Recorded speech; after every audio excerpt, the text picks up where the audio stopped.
Welcome back again.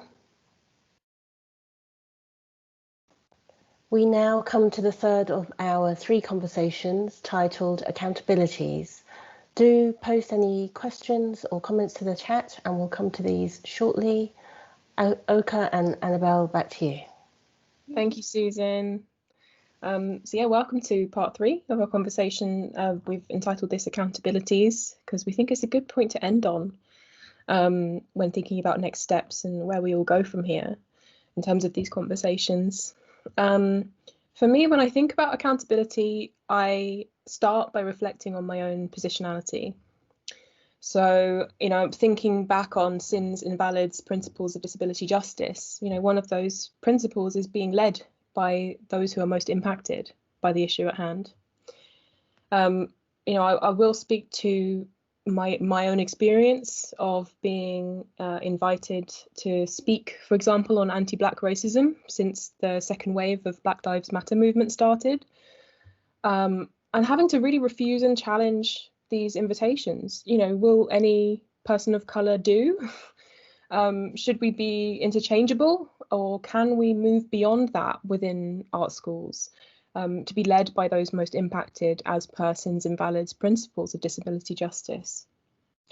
I think about both personal and institutional accountability practices. On the personal level, I really love Mia Mingus's sheer generosity when in writing How to Give a Genuine Apology, parts 1 and 2. I'll put a link in the chat for that in a moment.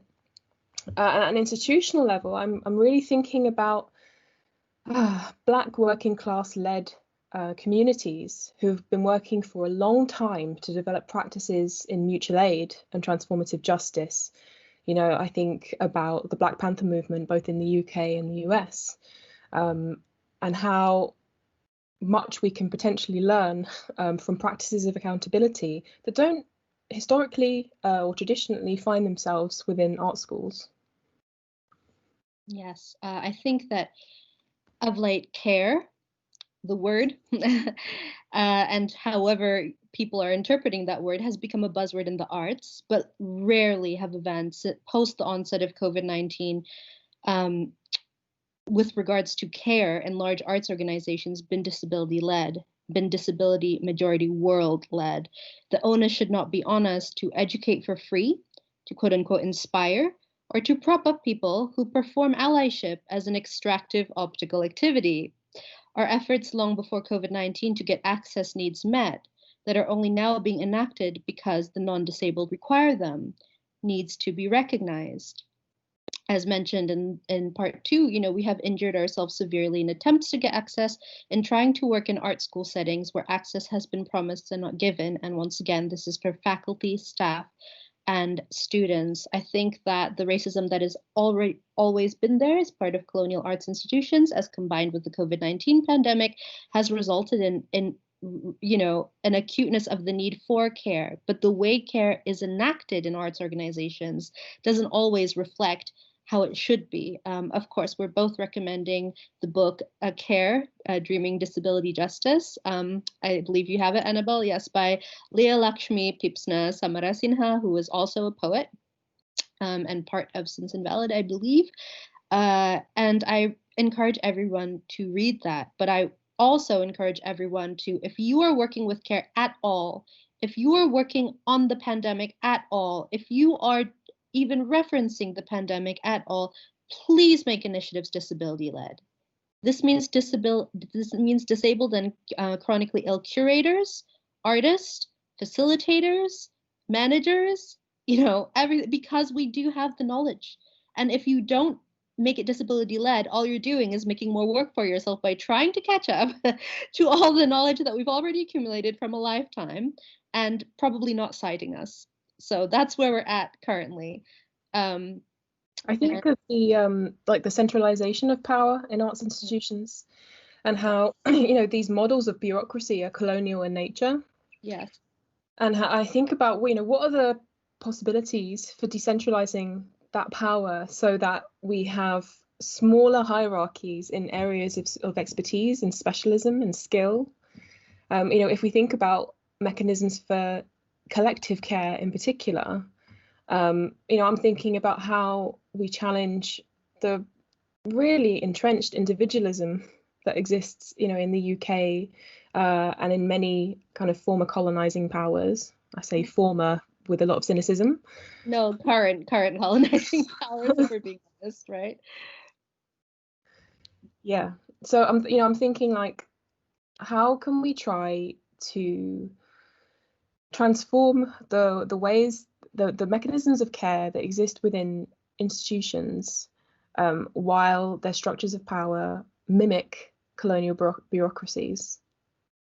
Yes, I think that the issue of landlessness and lack of resources and lack of care stems directly from colonial land grab, which is ongoing, right, around the world, with centralization of power and resources in the center-periphery model, which very much favors a Eurocentric notion of power nodes, including within the art world. And I think in terms of accountabilities, I think a lot of people aren't really grasping that these violences have long histories, right? I don't think people grasp enough that these violences aren't just recent, that they aren't just segmented off, right, into, okay, this is a pandemic response, this is the Black Lives Matter response, this is the, this is the need for mutual aid response. Mutual aid initiatives especially by disabled and chronically ill artists, recognize these long histories of colonialism and recognize the futures of colonialism, that the responses to the pandemic is actually foretelling, and which is really quite terrifying. And I think more attention needs to be paid to that. And this can't be just a band-aid within art schools to just say, okay, this is currently the pandemic, we're going to move on, because it's also interlinked that the more you ignore the genocide that has happened, the continued killing of disabled and chronically ill populations, including in the arts, the more you're going to have this ongoing continuation of the pandemic. So it's literally a self-perpetuating thing. And still, it is our communities sort of being in shock amongst ourselves, saying, we've asked for this to be addressed our whole lives. Now it's being addressed in the wrong way. And also being appropriated. I'm thinking Eshek Yamazuri wrote about the Black roots of mutual aid groups. I'm going to put a link, written for Galdem recently. There are long histories, long lineages. I can't emphasize this enough. And I think about the violence that is erasure. And how that itself is a colonial tool. This erasure of the history. I think, wow, where are we that we see appropriation of mutual aid, which is essentially like cooperation within communities to care for each other in a sustainable way, and right? This whole concept of self-care, which has become corporatized since before the COVID-19 pandemic, came from, organizations like Black Panther, talking about self-care because the government would not give them healthcare, right? So how do you care for yourself as part of a community? And I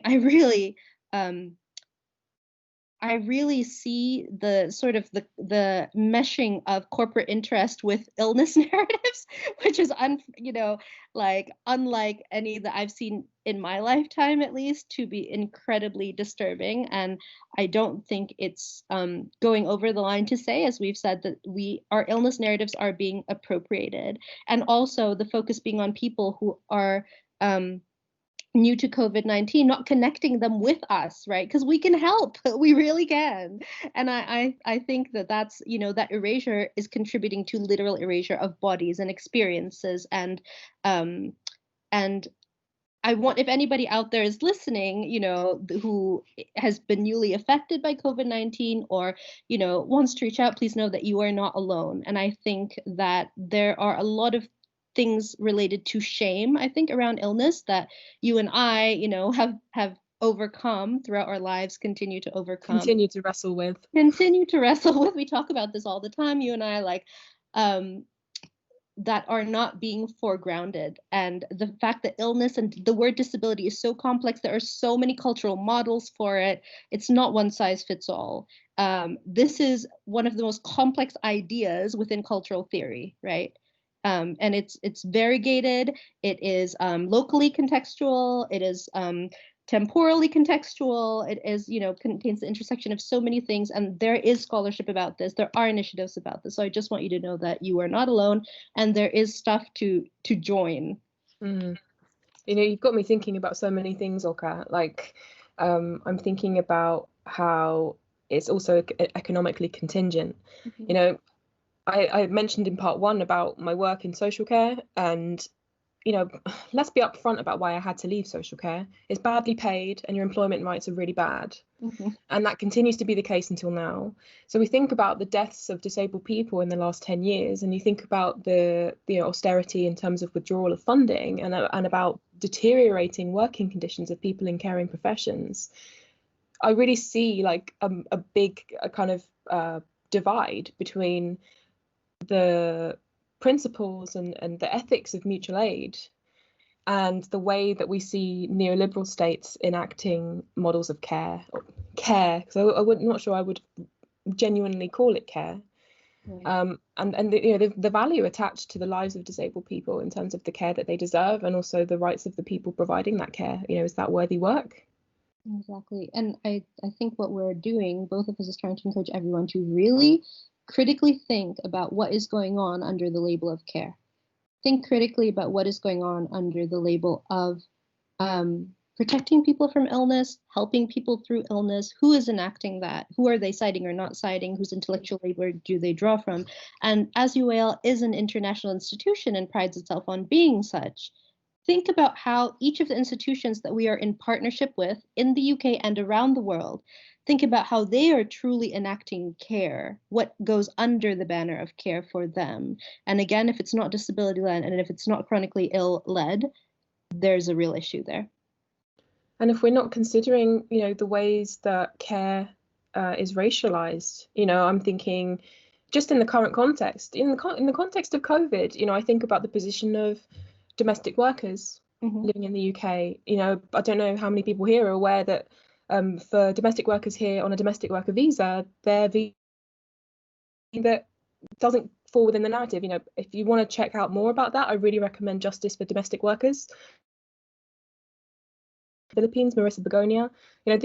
We have to think about care in critical ways. Yes, I think that I'm glad you brought up migration, because as a migrant myself who has to pay the hundreds of pounds of immigration health surcharge every year, I really think that as UAL is an international institution with an international contingent of faculty, staff, and students, think about how our likelihood to become ill or to perish from illness is contingent on the unfair policies of the Home Office and the hostile environment, and how it has really endangered a lot of us. I think there are people in our communities who certainly, rely on medications in the UK to survive, for instance, who have to be here for those reasons. There are people who cannot afford the medication if it's in their home country, because medications in quote unquote developing countries, the term I hate, tends to be marked up so highly. And because pain medications is often seen as non-essential, even though, it really, in so many cases, it really truly is. So the intersection of healthcare policy, immigration policy, all intersects with art school policies. And that's something that I want people to think about. I know that there's been a lot of news coverage about deportations in the last few months, especially, but, there's so many communities and organisations that have been fighting deportation for years and actually representing disabled people under threat of just deportation for years. There's the case of, disabled members of the Windrush generation and being deported in the midst of health treatment. There are these acts of brutality that intersect with race and with disability in such complex ways. Especially in this pandemic, and refugees dying because there's not enough money being given to them to survive on per week. These are people who, I feel as though if you think of the UAL as being part of an ivory tower that's cloistered, which it's not, we have so many different communities transnationally that are part of UAL. Think about everyone who is being impacted by these unfair policies as also part of the ebbs and flows of what happens at UAL. You know, I think to probably on time now, but to close, I guess I'd say, you know, as a professional and as a disabled person, I'm thinking a lot about the frameworks that I've worked within before and that I've existed in before, and which that I need to know more about. And I mentioned in part 2 about, you know, working and existing as a disabled person under the Equality Act. Mm-hmm. I guess where I'm heading now is I'm really thinking about abolition, about abolitionist thinking as divestment from punishment. I think about sanctions in relation to disabled people, you know, how many meetings I've been in as an advocate, and how abolition means divestment from that kind of punitive punishing model and investment into community and care. On that note, I'm going to put a link to Abolitionist Futures reading list, which I think is amazing. It was a really helpful resource for me when I was kind of feeling lost in what on earth do I do next. Yes, I think abolition is an incredible note to end on. Also, I'm just going to drop in, mic drop, decolonization is not a metaphor, Tuck and Yang. It involves return of resources, it involves return of land to people, and all this relates to the pandemic so very much. Reparations, absolutely. Climate justice, ecological justice, all tied in with the pandemic, it's all tied in with Black Lives Matter, and to think of these as separate crises is not addressing the point.